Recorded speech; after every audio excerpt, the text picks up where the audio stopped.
Hi. Kanyakumari மாவட்டத்துல பல இடங்கள்ல ஈபி ப்ராப்ளம் பயங்கரமா இருக்கு. டெய்லி 5 தடவ, 10 தடவ கரண்ட் போயிட்டு, போயிட்டு வருது. பெரியவங்க, சின்ன குழந்தைங்கலாம் நைட்டு தூங்கவே முடியல. கரண்ட் ஒரு 5 வாட்டி போகுது, 5 வாட்டி வருது. ஏன் இப்படி நடக்குது? அதாவது முன்னாடி எல்லாம் வந்து இந்த ஓகி புயல் மாரி மிகப்பெரிய புயல் வருது, பெரிய வெள்ளம் வருதுன்னா, சேஃப்டிக்காக பவர் ஆஃப் பண்ணுவாங்க. நியாயம்.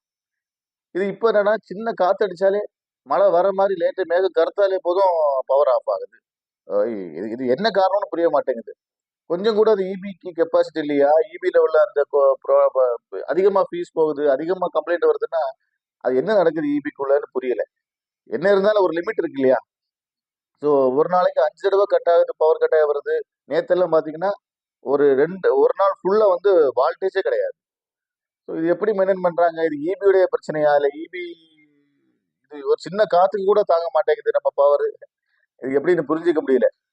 ஸோ இதுக்கு உரியவங்க வந்து நடவடிக்கை எடுத்து சீக்கிரம் சரி பண்ணா நல்லது. இல்லன்னா இது மக்களிடையே ஒரு மிகப்பெரிய கொந்தளிப்ப ஏற்படுத்தும்.